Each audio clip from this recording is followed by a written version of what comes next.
Então, hoje são 1º de agosto de 24. Hoje a gente vai fazer a finalização da primeira parte do livro, né, que incluiu o hino de Jesus, a cruz de luz e toda aquela parte relativa ao quarto evangelho e à história de João, Lázaro, Elazar e Yohanan, né? E vamos iniciar o apócrifo de João, que é o texto apócrifo, né, atribuído ao mesmo João. Então, como sempre, eu preparei alguns slides com as questões que ficaram penduradas das últimas reuniões. Eu vou abrir aqui para vocês e aí a gente vai conversando. São poucas questões, mas são 4 reuniões que ficaram os nossos comentários para trás. E aí eu acabei não trazendo isso para a gente aqui. Muito bem. Deixa eu tirar isso daqui, porque senão vai atrapalhar. Algumas coisas eu não estou conseguindo fazer muito bem, eu faço mais devagar, não tem problema. Eu avisei nos outros grupos, então talvez a gente tenha alguns convidados, algumas pessoas novas aqui no grupo hoje. Bem-vindos, se esse é o seu caso. E aqui. E por isso vou destacar que a gente, quem quiser falar, tudo bem, mas aí levanta a mãozinha, né, e a gente observa quem é que está precisando falar. Tá? Vou passar aqui porque desapareceu uma parte do material aqui. Aqui. Então, as nossas 4 últimas reuniões foram, a quarta reunião foi a segunda parte do capítulo que Midi e Blavatsky comentam o quarto evangelho. Dia 11 foi sobre Leucius e os Atos. No dia 18 foi aquela reunião especial que a gente faz a cada mais ou menos 2 meses, sobre práticas de vida diária. E no dia 25, foi a reunião passada, a convite, a Lígia, aí eu convidei a Lígia e ela fez uma apresentação, uma breve apresentação sobre os cátaros. E disso resultou em alguns comentários no chat que a gente não chegou a conversar. Então, eu vou começar a reunião por esse. Estou vendo que algumas coisas aqui não gravaram no meu slide estranho. Aqui é a programação, ok. Por esses slides, por exemplo, no dia, a reunião sobre os comentários de Midi e Blavatsky sobre o quarto evangelho incluíram muitas questões relativas à filosofia esotérica e houve muitas dúvidas, né? Então, acho que por isso surgiram, né, ficaram tantos comentários. Então, eu vou brevemente ler e ver se tem alguma coisa para a gente comentar. Então, neste capítulo, que foi estudado no dia 4, alguém, e eu não botei os nomes de quem falou, né? Alguém disse, quando a gente cita os filhos da luz, né? Por acaso existem outros filhos que não sejam os filhos da luz? Ou compreende-se os filhos da luz como sendo aqueles, né, que buscam a gnoses? E um dos nossos integrantes aqui respondeu, sim, a gente fala de filhos da luz porque há os filhos das trevas, que servem aos arcontes e às forças que nos aprisionam. Nisso, vou lembrar uma coisa que a gente estudou, relativo ao João. O texto que existe nos essênios, que é a guerra, a batalha entre os filhos da luz e os filhos das trevas. E relembro que essa expressão filhos da luz se corresponde, por exemplo, no budismo, com os filhos de Buda, que são os bodhisattvas, né? Então, esse tipo de expressão é usada em diferentes tradições geralmente para se referir àqueles que são derivados ou do mestre maior ou de uma instância de referência, como no caso da gnose, do gnosticismo, que é a luz, né, que deve ser buscada. Então, seriam aqueles mais elevados dentre os praticantes daquela tradição. Então, há equivalência a outros tipos de personagens, como os filhos de Buda, né? E em oposição aos filhos das trevas ou seguidores do sacerdote ímpio, no caso dos essênios, né? Um outro comentário que foi colocado foi o seguinte: pelo que entendi, Cristos e Logos são o mesmo. Aí um colega respondeu: acho que Logos e Cristo são o mesmo. O primeiro é o termo usado pelos gregos, o segundo pelos gnósticos, no caso, por Jesus, né? E também foi comentado que também há paralelo entre Cristo e Atman. E por que isso aparece? Porque na discussão, ao prólogo de João, Midi e Blavatsky comentam sobre a relação entre chamar de luz, chamar de Cristo, chamar de Logos, e que isso se associa à questão do Atman na tradição vedantina. Outra questão comentada foi: será que para manifestar o Cristo é o estar em acordo e viver e manifestar os atributos do Um que estão nos 12 eons? Jesus manifestou esses princípios, as virtudes do Um, disse quem tinha escrito essa passagem. E aí alguém lembrou: opa, o Um, Deus, ou qualquer uma dessas instâncias superiores, não tem atributos, né? Não tem virtudes a serem relacionadas, não tem aspectos a serem ditos deles. E isso a gente vai ver agora no Apócrifo de João, que fica muito, muito repetido isso, que apesar de não haver como falar dele, a gente utiliza aqueles adjetivos que a gente considera mais destacados para colocar, para tentar identificar, para tentar falar daquilo sobre o que nada pode ser dito, né? E alguém ainda relativo a essa questão, o grupo é bem ativo, né, nos comentários aqui. Penso que Jesus manifestou o Cristo quando manifestou as grandes virtudes, ou as virtudes do Pai, por exemplo, a paz, o amor, a justiça, os atributos do Pai que estão nos eons. Então, isso também tem a ver com uma questão que eu tenho comentado muito com o grupo, como grupo, que não adianta a gente decorar os conhecimentos, os saberes, o descritivo das coisas, porque isso tem que fazer sentido para nós, e nós temos que encontrar as melhores formas de expressar e dizer tais coisas, né? Então, cada um de nós vai dizer e manifestar esta sabedoria a seu próprio modo. No entanto, existem orientações gerais que nos servem para que a gente vá entendendo esse caminho, se apoiando naqueles que chegaram lá antes da gente. E aí os filhos da luz e os filhos dos filhos da luz, que é como Jesus se refere aos buscadores, né? E mais uma questão que apareceu dizendo o seguinte: Sofia é Cisígia, é o par, é a contraparte de Cristo.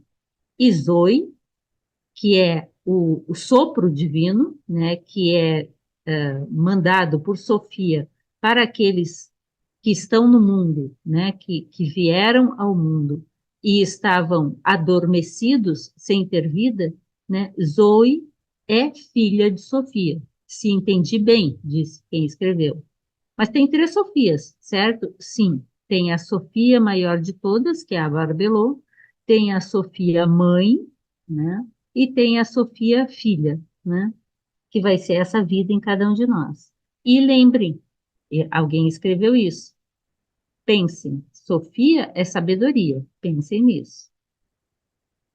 E também tinham esses outros três comentários aqui, mais difíceis. Eu estou achando que eu abri o quadro errado, mas tudo bem. O EAO é o Logos. Está dito assim mesmo pela própria Blavatsky. Ele, o EAO, corresponde ao raio que, à primeira vibração na nova aurora, ou seja, no novo Manvantara, numa nova manifestação do universo, incidiu sobre as grandes profundezas cósmicas, né, as profundezas, subitos, e é o resplandecente dragão de sabedoria. Em primeiro lugar, porque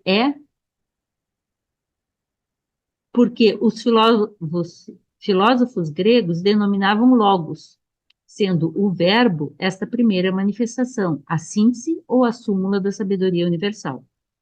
O Eaô é o filho do sol, contém em si mesmo os 7 exércitos criadores, ou a Sefirot. Sendo assim, a existência da sabedoria manifesta. O que se banha na luz de Oeaô jamais será enganado pelo véu de Maia. Ou seja, esse conjunto de 7 sílabas sagradas também é utilizado nas tradições mais internas da tradição gnóstica, não em todas. Basílides, por exemplo, se utiliza dessa referência. Em Jung, a gente também vê essa referência. E essas 7 vogais têm relação com essa ideia que aparece bastante nos textos de Blavatsky, de haver 7 forças, 7 princípios que trazem o mundo como um todo à manifestação e são os mesmos princípios no universo e em nós mesmos. E sobre isso, João estaria falando no seu prólogo. E para terminar, quem dera nossos olhos pudessem ver essa luz que vem ao mundo. Estão vendo que são pedaços soltos, mas vocês que estavam na reunião vão lembrar das coisas que a gente estava falando. Quem dera nossos olhos pudessem ver essa luz que vem ao mundo, mas eles foram feitos para ver a escuridão, a matéria. Assim como água contém oxigênio e hidrogênio, e vemos somente água, mas um processo de eletrólise, os elementos se individualizam novamente. Assim, uma coisa pode deixar de ser sem deixar de existir. Na verdade, eu acho que a frase está colocada ao contrário. Uma coisa pode deixar de existir sem deixar de ser. O ser é e sempre será. O existir é o manifestar-se, é o trazer para fora, é o estar manifesto, disponível, sem deixar de ser. Assim como na água existem 3, o um também é pai, mãe e filho. E 3 se tornam 4. Esse é o mistério. Vamos lembrar de Pitágoras nesse sentido. E o homem também é 3, corpo, mente e espírito, né? Que busca se tornar um. Então, isso aqui são frases soltas colocadas nos comentários, mas que tem a ver exatamente com o que a gente estava conversando.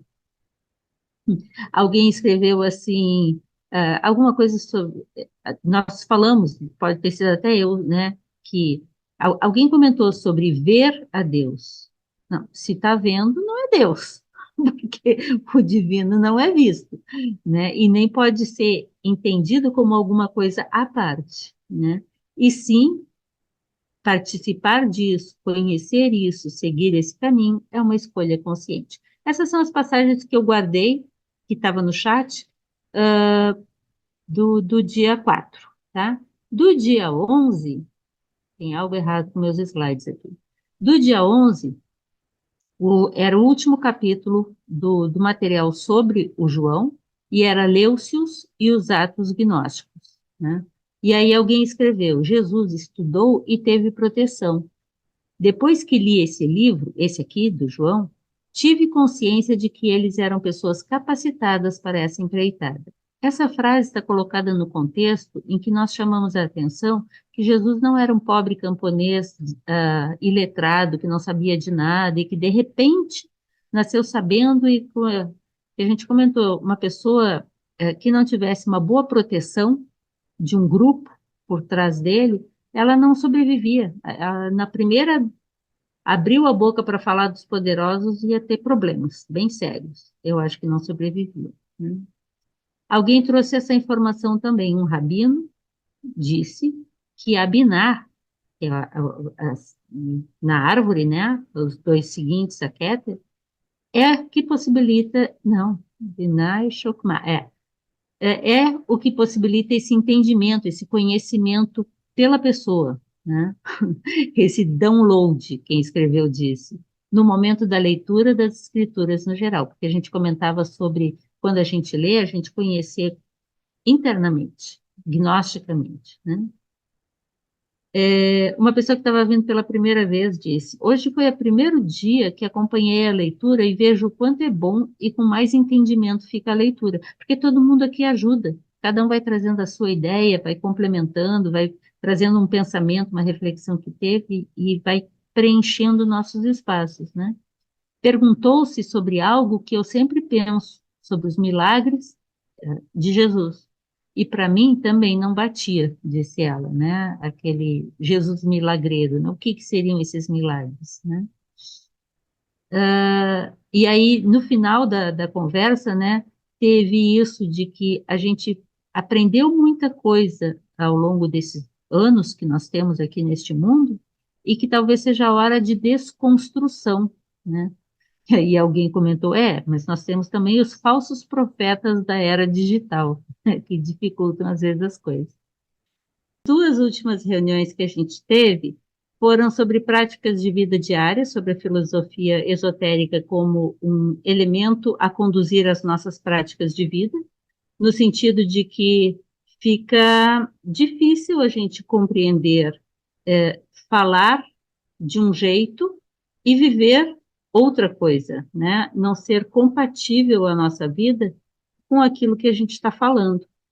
Então, com aquilo que a gente pratica no dia a dia, né? Com a nossa forma de viver.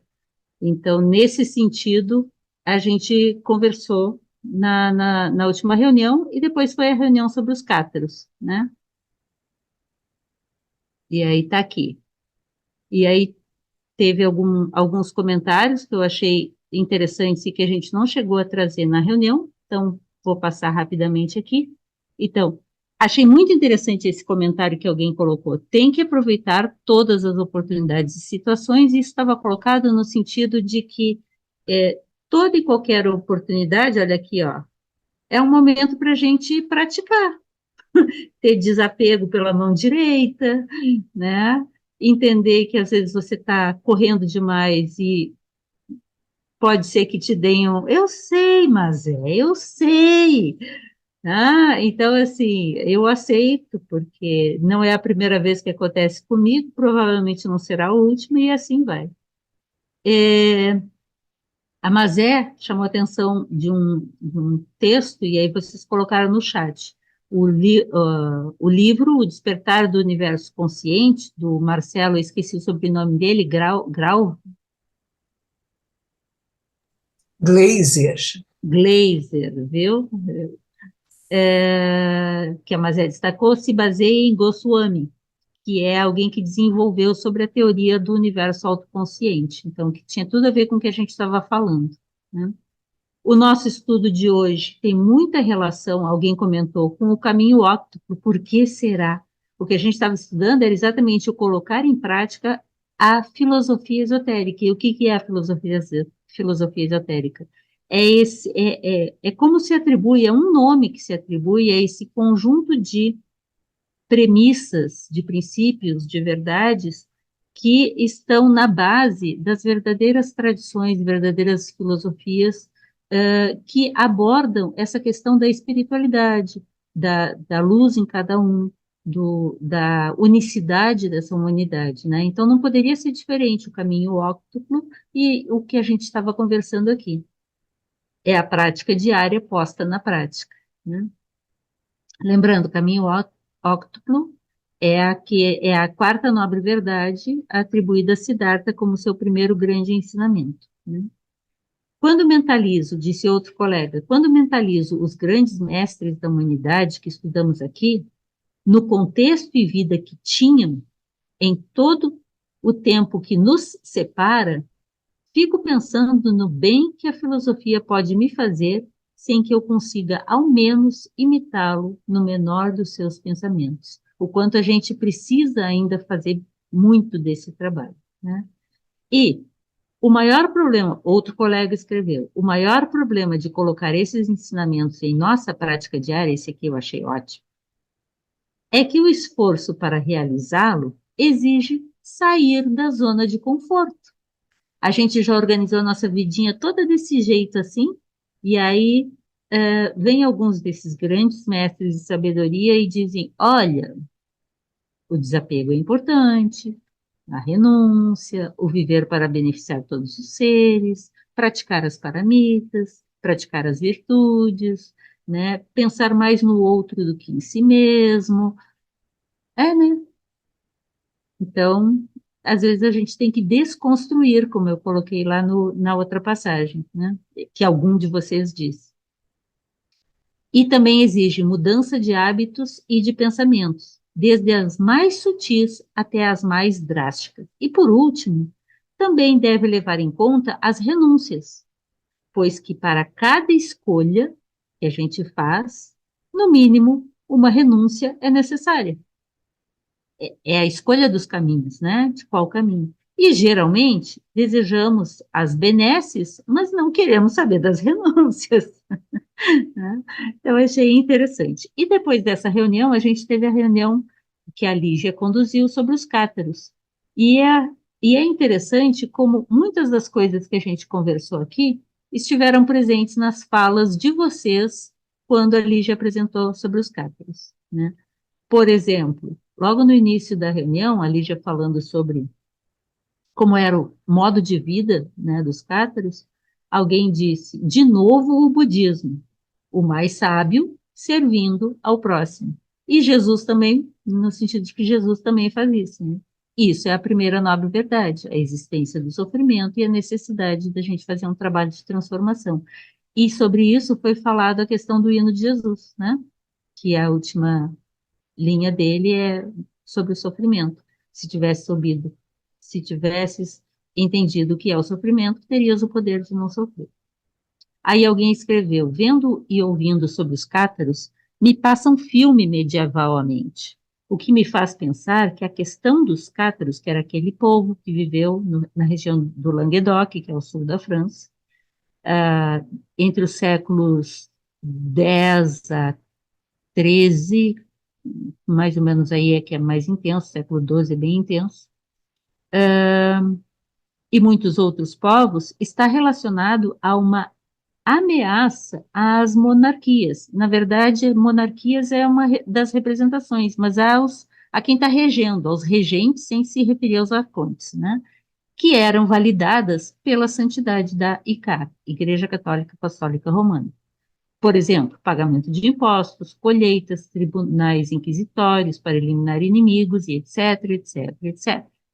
Assim, qualquer pensamento filosófico minimamente contrário ao estabelecido pela ICAR torna-se um precedente para a criação de insurgentes, rebeldes contra os poderes estabelecidos. Então, por isso houve uma guerra, né? Uma, uma dizimação, né? Um dizimar de toda essa população, entre outros fatores.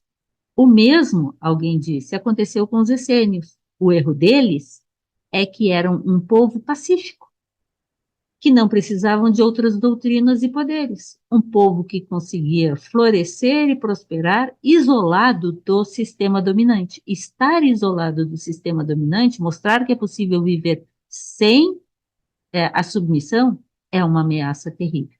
E os cátaros também fizeram isso, como os essênios também, né? É, estava se falando sobre como os cátaros protegiam e guardavam, né, e ensinavam a proteger uns aos outros e cuidar da vida de todos, né, assim também os templários hospitalários, na guarda e proteção dos peregrinos durante o percurso do caminho de Santiago, ou os nobres que abrigavam os cátaros, ou seja, a tentativa de transmissão, preservação e resguardo deste verdadeiro cristianismo, que assim como outras tradições, os cátaros diziam que eles tinham uma vertente do cristianismo, né? Daí a interseção entre templários e cátaros, sim, haviam questões em comum entre eles. E para terminar,